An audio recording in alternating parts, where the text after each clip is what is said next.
Ladies and gentlemen, welcome back to my YouTube channel. Today we're going to be playing another narrative noir styled game called Night Call. Now I haven't read too much about this game, but from what I can gather, you're a taxi driver in Paris, France. And something traumatic happened to you or someone you know, and you are supposed to get down to the bottom of what happened and investigate who the suspect is. That's pretty much all I know. So if you haven't heard of this game, or if you've seen it before, I hope you'll join me for a different reaction, and I hope you enjoy. Now let's get started.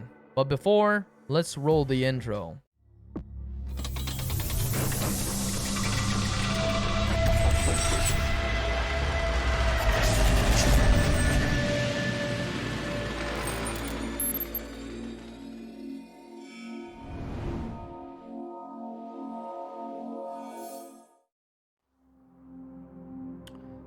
Alright, Night Call. New game.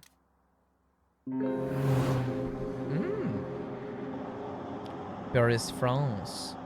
French bread. Alright, choose the investigation. The judge. Victims have all something in common, and the motives seem clear. But which suspect would have done it? Balanced case. Perfect for a first run. Yeah, alright.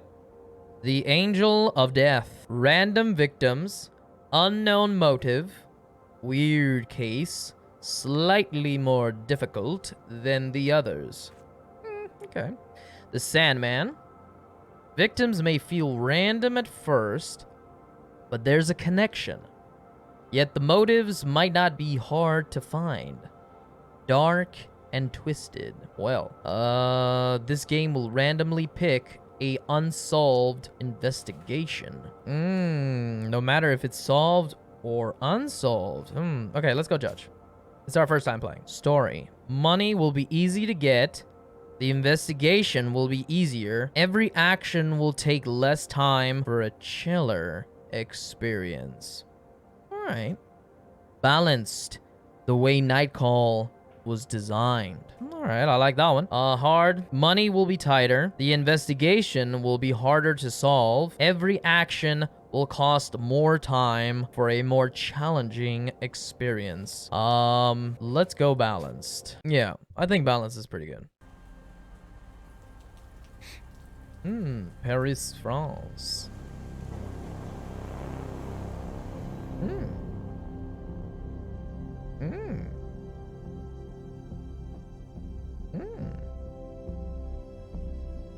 I like it so far.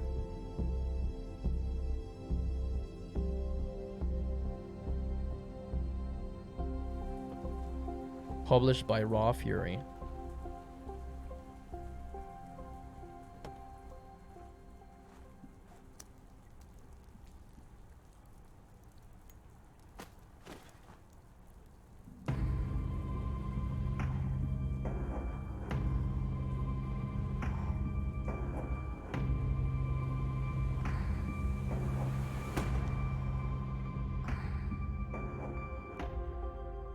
Night Call.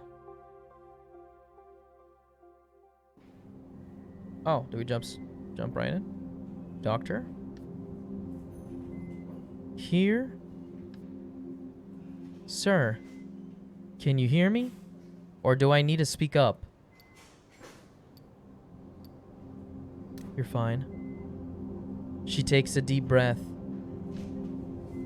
Sir, you just spent 2 weeks in a coma.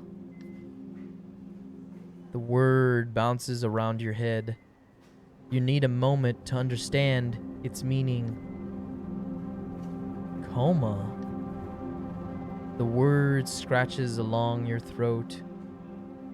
Yes, you were the victim of an assault. The word resonates in your head. Victim. You are aware a serial killer is currently on the loose in Paris?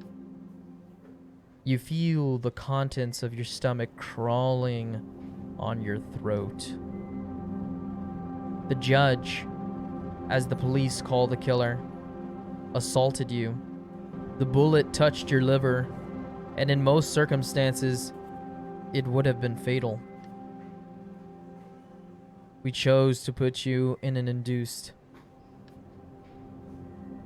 Her voice becomes more distant, fades.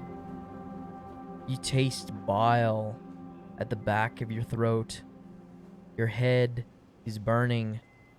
You hear a whistle in one ear. Your fingers move to your wound.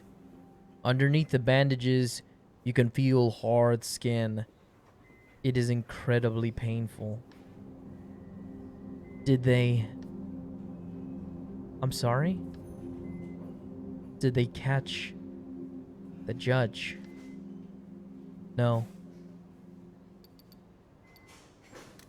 What about the cop? The doctor is silent for a second. A very awkward second. She hesitates. The police would like to see you as soon as possible to ask you some questions. After all, you're the only one who survived the judge. Noise in the hallway attracts your attention. You try to turn your head to no avail. You need to rest. She leaves the room. Her voice resonates in the hallway.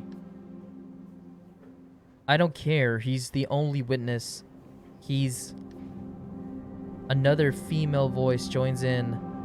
A strong, authoritarian voice. You can't clearly make up what she's saying.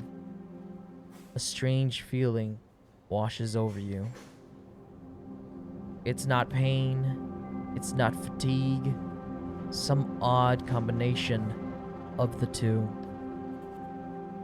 Before being in the hospital room, you'd never realized that anger was made up of a combination of pain and exhaustion.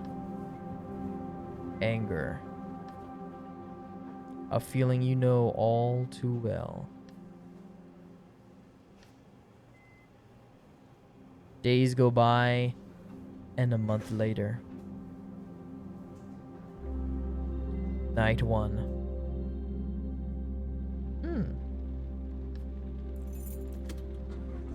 Boss? Oh. Well, look, I've got a bit of a problem. A real problem here. That's it. You have a pounding headache. It is your first night behind the wheel since the attack. Are you listening to me? You catch your boss's eye in the rearview mirror. Yeah. He stares at you for a second or two without speaking. Sometimes I wonder what's going on inside your head. You always seem so far away. I'm listening. Okay. He's watching you closely, trying to make out what's going on in your head. You know, I'm worried about you. Don't you? I know. You're like a son to me, you know? I know. And you know he's about to tell you that story of his taxi fleet again. When my father died, he left me the store. I could have sold it. I could have retired, gone back to the old country. But I decided to start a cab fleet with the money he had left me, to hire the guys from the neighborhood. And that's why I've got 45 guys like you working for me. His hands flutter in the air, though none of them are any match for you. He smiles. His voice suddenly takes on a serious note. Do you want me to go over everything again? He points to the equipment on the dashboard. The meter. The GPS. You haven't been in a taxi for weeks. Maybe you need a little refresher. Yeah, I'm good.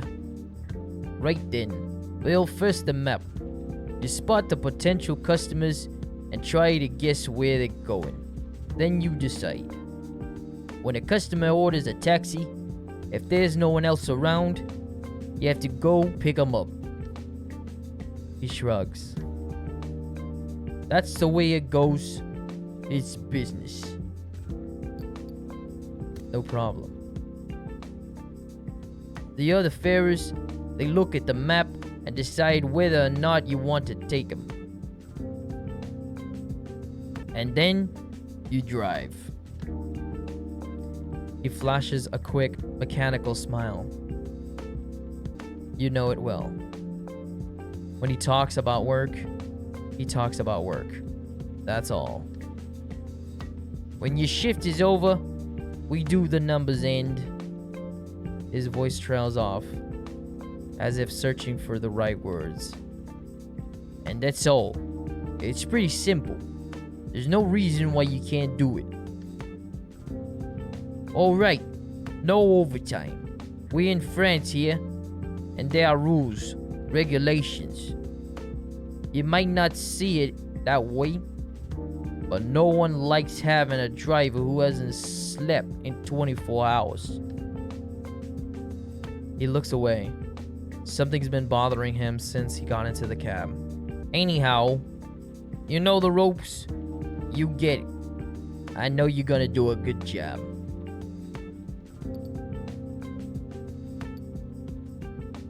What's the matter? Your boss keeps quiet for a while, as if he's hesitant to speak, and then...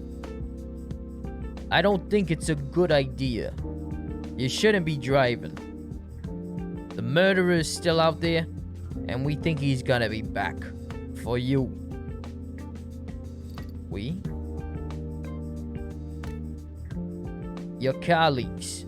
I do too. Anyway, I'll let you get back to work. Every minute spent in your taxi is a minute lost. He gives you a smile, half ironic, half serious. You can count on me. He scratches at an invisible stain on the armrest. Yeah, I know. That's the problem. He smiles. Your boss opens the door and exits the cab. You watch him cross the street and enter the fleet garage. A couple of colleagues are milling around. Taxis are coming and going. They all ignore you, consciously or unconsciously. You are Brandon. You sit there for a moment, then turn the keys in the ignition. The hum of the engine sends a tingling down your spine. It's impossible to describe how you miss that feeling. It's back to the night shift, back to life. Despite the attack, despite it all.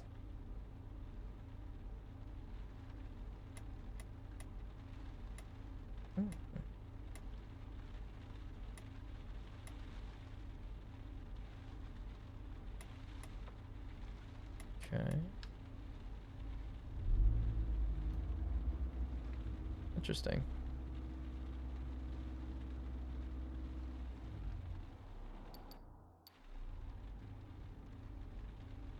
Oh, I got money, and that'll be...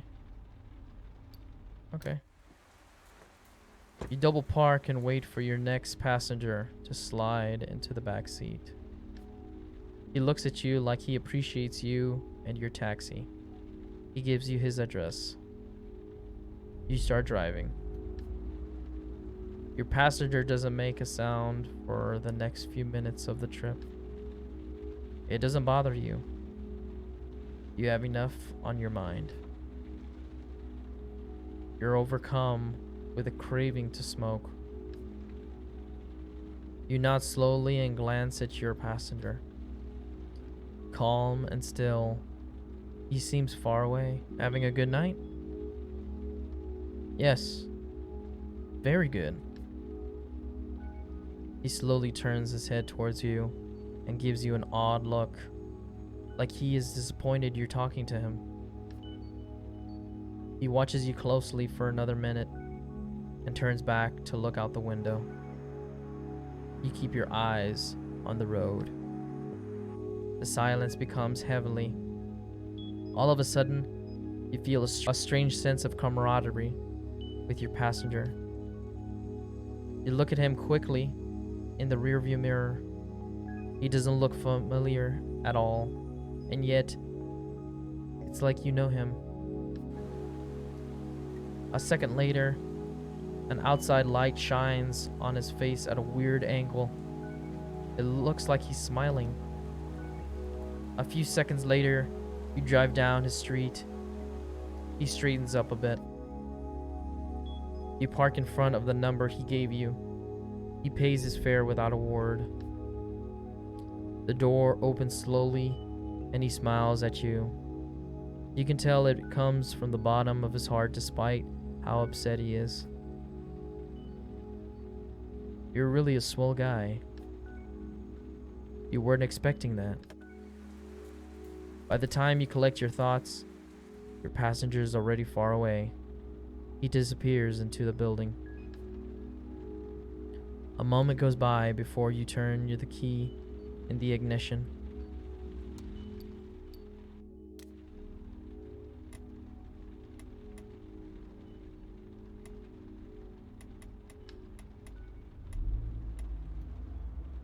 Let's go to the surrounding ones. A refuse. What can I... The door suddenly opens and a woman gets into the back seat. Wait, didn't I refuse? Having a good night? For a second, you freeze. It's one of the cops working on the judge's case. She grins at you. Her voice creaks. You remember seeing her at the hospital. Something already bothered you about her. You know, it's actually pretty crazy. For weeks, I've been saying to myself there's something off about you. Something not so nice. I dug around, mulled it over, bugged all my fellow cops about it, because I was sure you lied to us.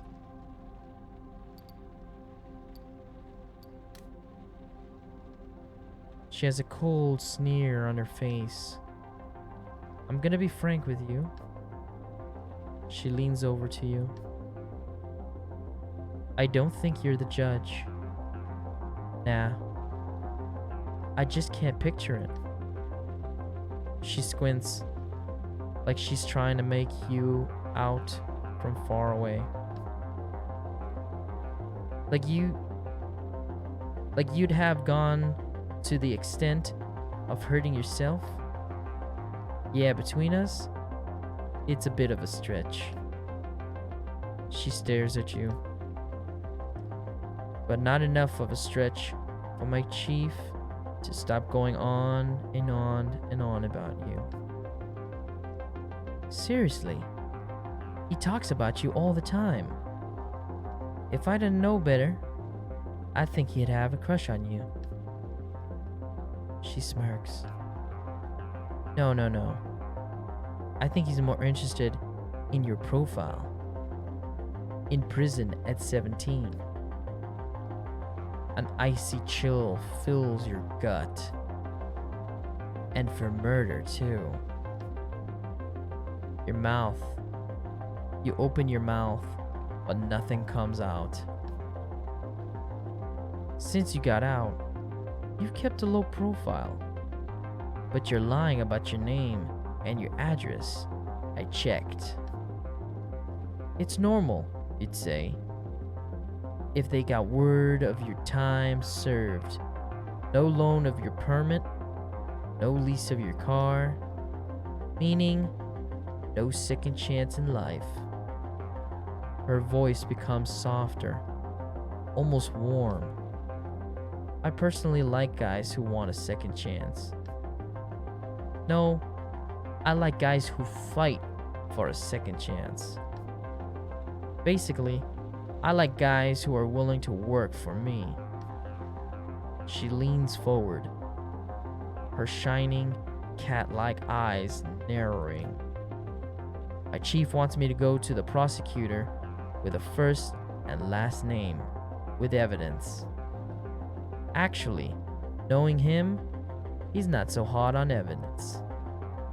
So, I'll give you info. Victims, suspects, medical records, some photos that are a bit. She makes a giggling noise. You have to be discreet. Keep it between you and me. Interrogate. Ask questions. Dig around.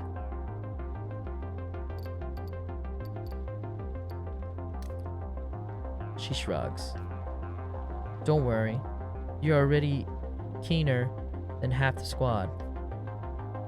And don't forget, I'm not asking you to make an arrest or deliver the killer wrapped up with a bow in the front of the station, okay? You're not Batman. You're not just here to get more information. You're just here to get more information. She rummages around in her pockets for what seems like forever.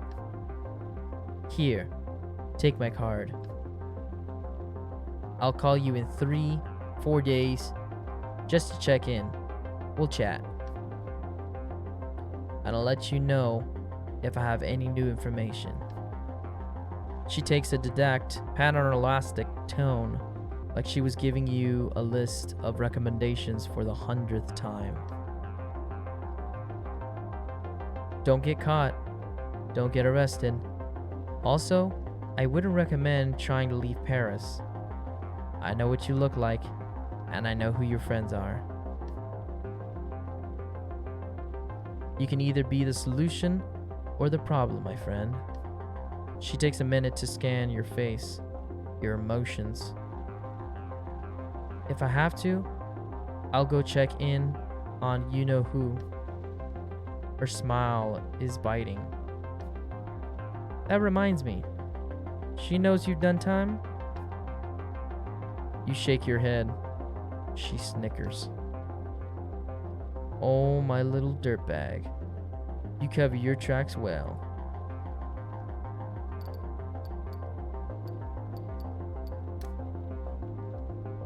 Yeah, if you say so.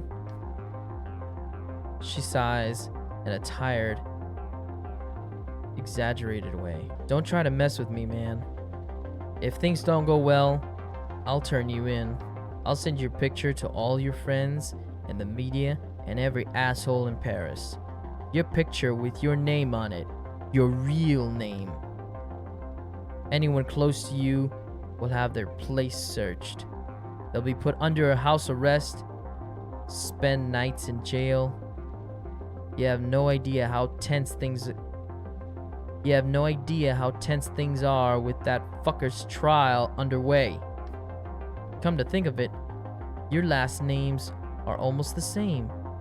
You could be brothers, actually. I'm nothing like that son of a bitch. She smiles. Let me tell you, with that face of yours and your handle, they'll welcome you with open arms. She takes a serious tone, businesslike. I want to catch this killer personally. I want to drag him to court, ruin his fucking life with a bang. I can't botch this case. Got me? And neither can you. Obviously. Well, great then. We see eye to eye. So you can just say you were my informant. My CI. He ripped open your gut. You saw your own insides. You were in a coma. Yeah. You have plenty of reasons to want to get back at him. She furrows her brow. Yeah, I think you're actually going to do what I tell you to do.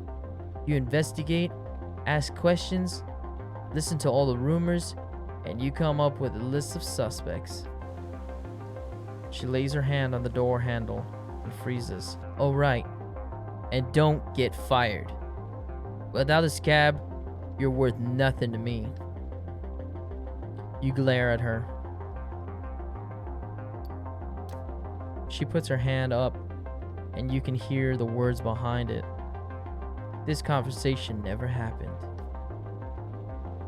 I'll make sure you get more intel tomorrow. I'll find a way. Until then, not a word to anyone. Obviously. Not a word. The door opens, squeaks, and slams shut. You sit alone for a while, teeth clenched, dry-eyed, ears buzzing. On the back seat, the cop left a pile of papers. Key in the ignition, motor running, radio on, crackles. You turn it off and start your driving. Talking to passengers might unlock new documents and clues for your investigation. You will find them back at your studio after your shift.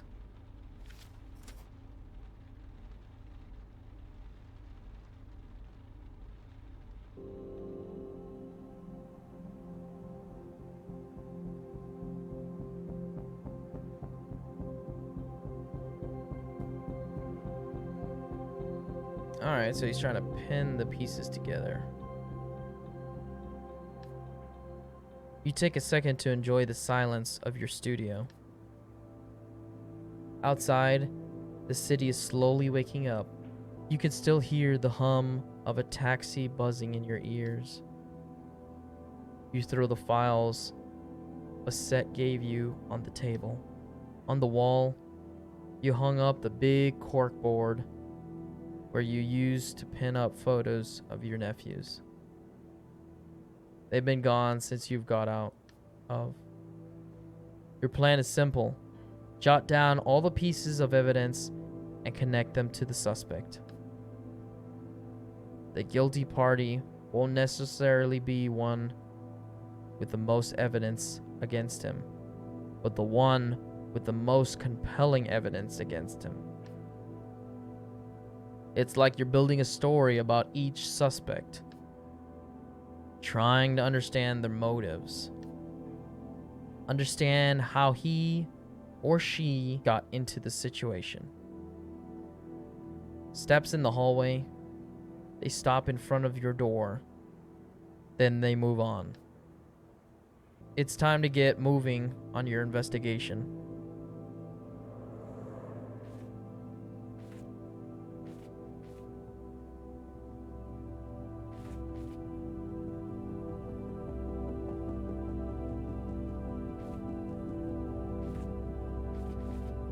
Crime 1.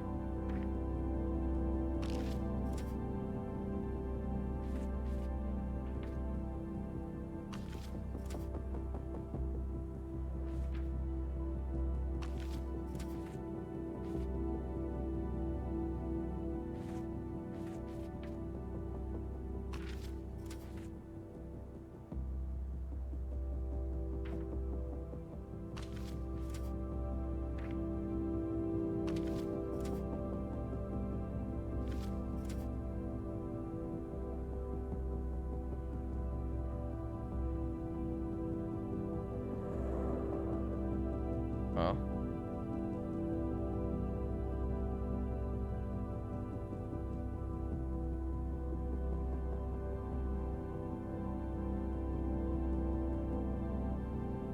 Killer left a message in chalk for first 3 crime scenes. Weapon, rare gun, used in the 70s. No signs of violence. Victims killed with a bullet in the neck. Killer knew the victims or researched them. Death, execution.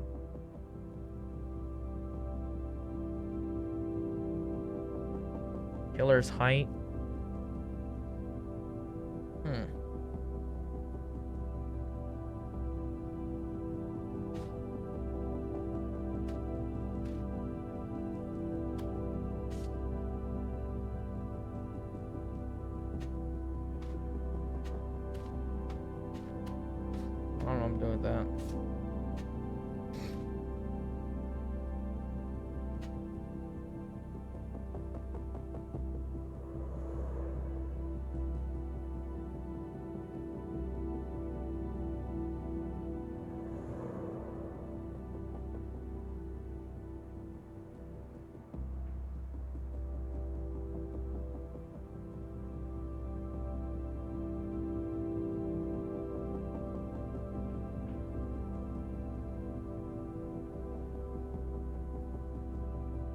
What?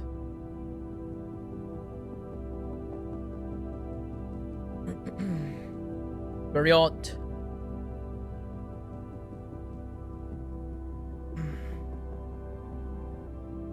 Dad was a cop. Died 2 years ago. Gay in a relationship. Never disclosed this information at work. Okay, then how do you know? Okay, height. Retired cop. Joined the police. 1977. Divorced from a judge. Born in the French Antilles. Moved to mainland France. 1976. Homeless man with an unknown background. Briefly worked for Charles in the 70s. Got health issues. Health scandal. Couple arrests for breaking and entering. Maybe. Well-known lawyer from Saint Denis. Defender of the Imi case. Was a promising football player when he was 10 years old. Medical examiner in France. Paris, France lost her parents to the Argentina Junta.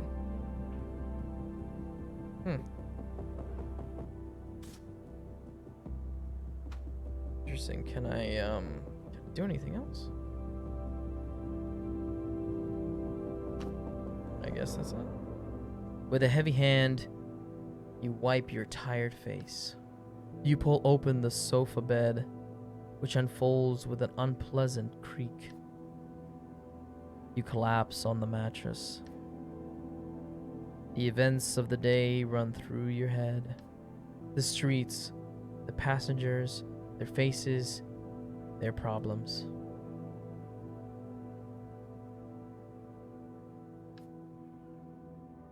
You open one eye. It's pitch black outside. Time for work. You get up quickly. And a few minutes later, you're outside of your studio.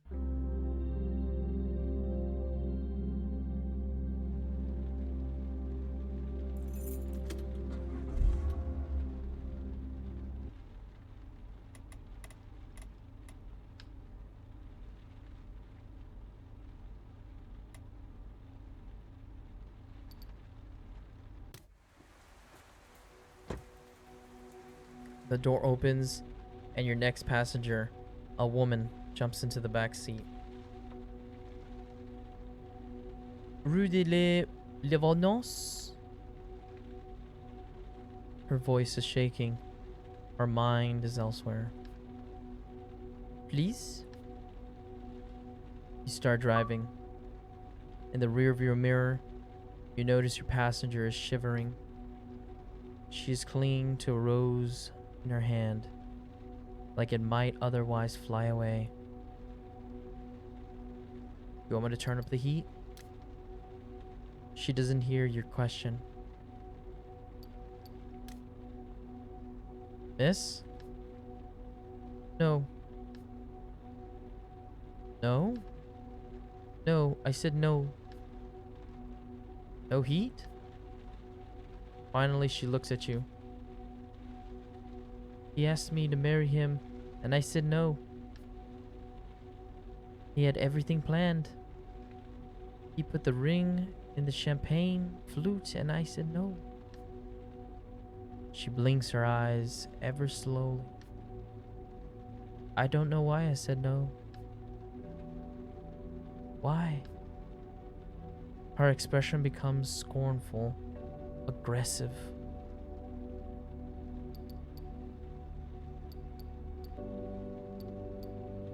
Don't like him? Maybe. I don't love him. She looks hard at you for a second. No. We've been together since senior year. No. That can't be. Something so strong between us, like a song. She realizes what she's saying doesn't make much sense. Sorry. Really, She looks back quickly. Her voice breaks. I have to go back to the restaurant. Getting married is what I've always wanted. So, why did I say no?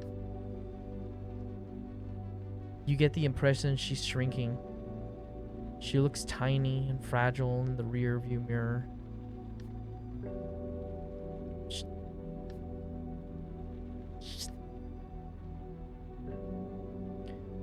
Her face looks like she's just been in a brutal accident. We have to turn around now. Thanks, But she decides not to finish her sentence after all. As soon as you can, turn around. In the back seat, your passenger can't bear to look at you. She studies her hands instead. You drive on in silence. It's strange, but you like the odd feeling of going back over the same road. Everything seems so different. The buildings have a different perspective. You see them in a new and unexpected light. The passers-by are no longer the same. They've been replaced by others. The lights are so different. The lights are on a different cycle, like they know you're coming.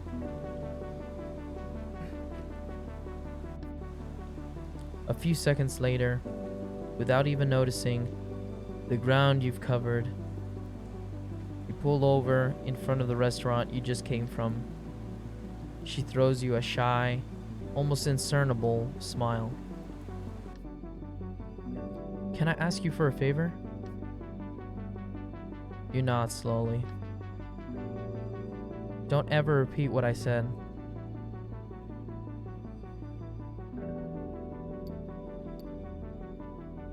Of course. And in a whisper she adds, thanks. She pays her fare, gets out of the cab, walks up to the restaurant. She's trying to catch someone's eye. She stands on tippy toe for a while suddenly her face lights up. She runs into the restaurant, rose in hand.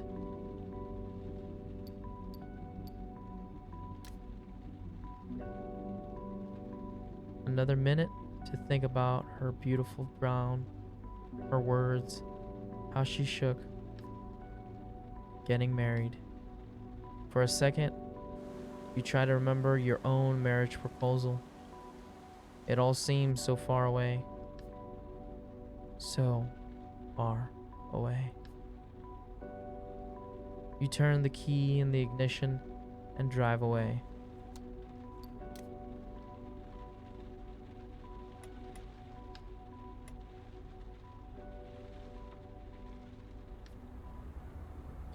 Park a few streets away from the Argentinian embassy. You wait there for your contact. You sigh. It seems so odd to have a contact. So excessive. The guy is one of your regular poker buddies. A night watchman at the embassy. You get out of your taxi and walk towards the big metal gate. Clean lines. Early 20th century maybe. Lots of wrought iron. The gate opens and someone moves towards you.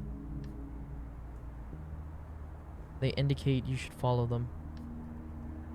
The person's face is hidden by an oversized hoodie. Your heart starts beating faster. What if it was... Follow. You walk into a narrow covered passageway. Probably the entrance to a parking garage. The man turns around and lights up a cigarette. The lighter lights up his face for a second. A young man with a curly hair, pale skin. He's too young. Very young. That'll be 250 euros.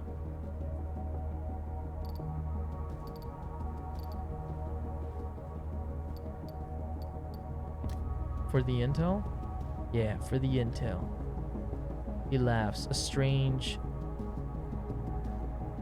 guttural sound. What'd you think this was, a date? You want information on Goradisher? I got info on Goradisher. And it'll cost you 250 euros. So what it'll be?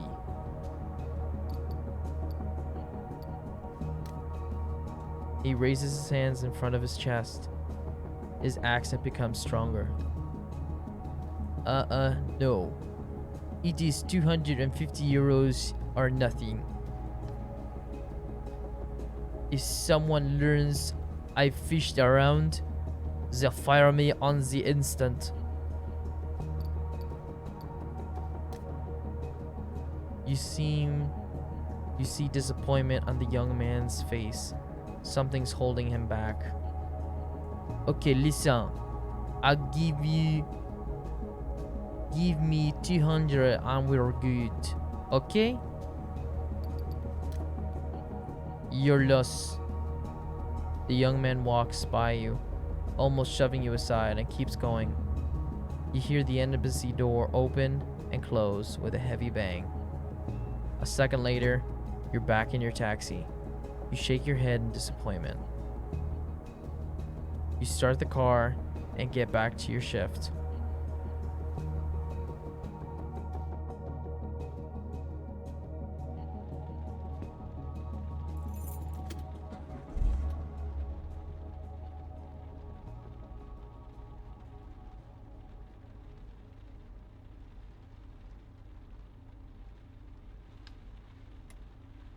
Let me see.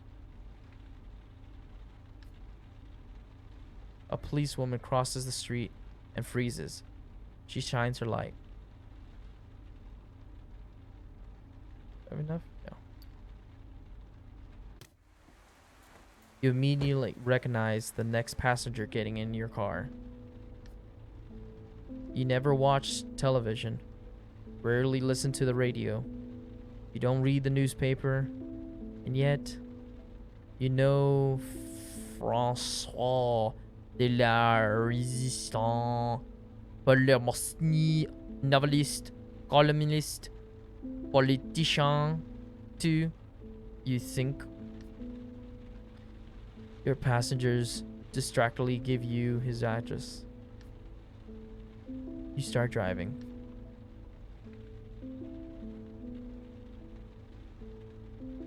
Are you bothered by all these protest marches?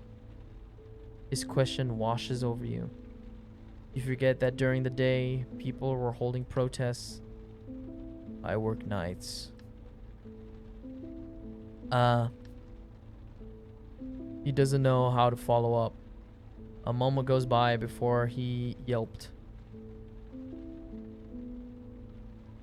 See? There's not much chance that you can come to protest at 3 a.m., eh? It's not really surprising, actually. They want to make change, but only when it's convenient. Not during vacations, not during the weekends, not at night. They make fun of us in other countries. France, the land of strikes, the land of protest marches. This country is filled with jackasses, slackers, and simpletons.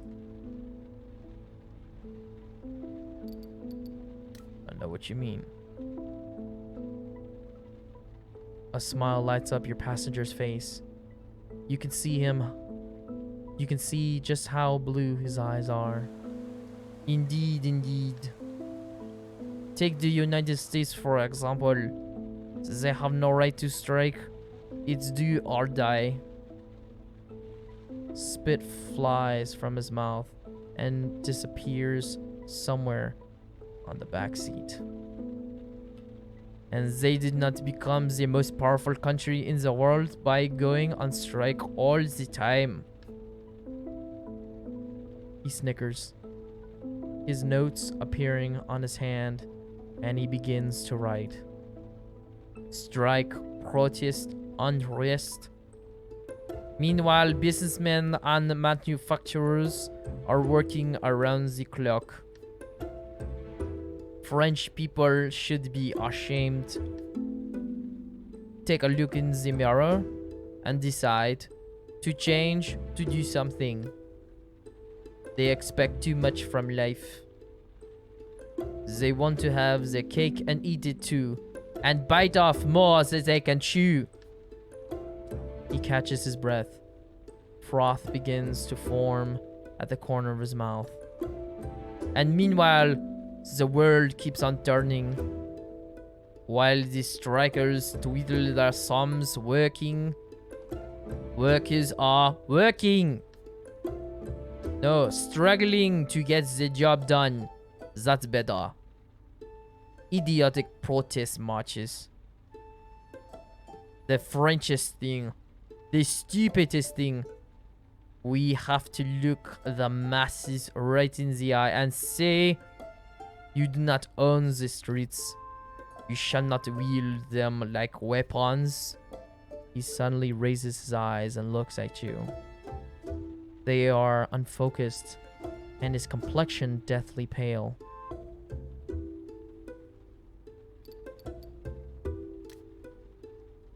I once marched.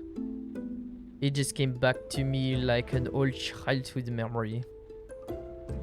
I can see it clearly. From Versailles to Paris. I can picture the banners, the songs, and the people's faces. There were so many of us. We got up at dawn, thousands of us, and we marched to the capital.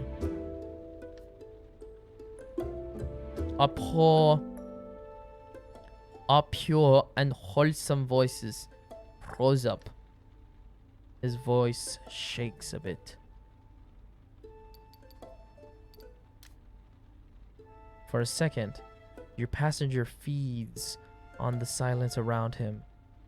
He's recharging his batteries. It was a march against the suppression of free thought, against communist propaganda. We created a barricade for freedom of education.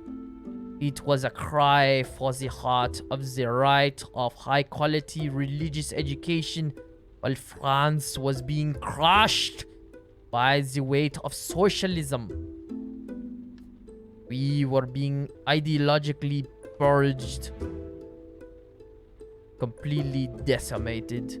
It was the end of parochial schools, the end of our culture as we knew it.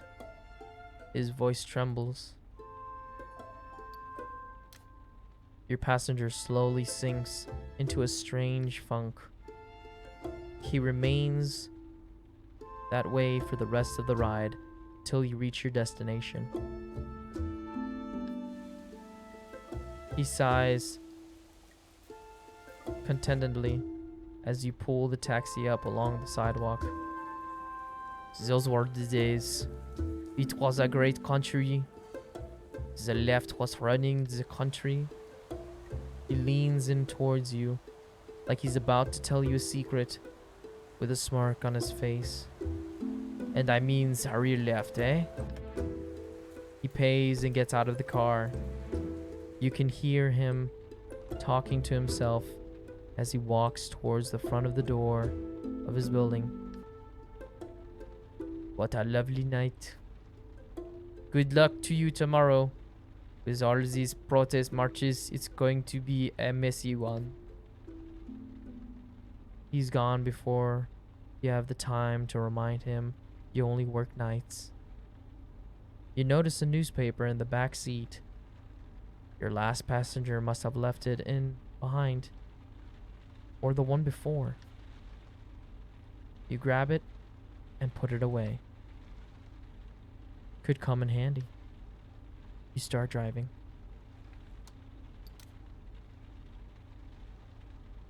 All right, guys, so we're gonna leave it off right there. A lot of information out there. I don't even have a clue of who the suspect is. That's fine. It's still early. We still got a lot of people to do, and we have to eventually get gas. So definitely stay tuned until next week. We're gonna go through the second episode. All right, I'll see you guys there.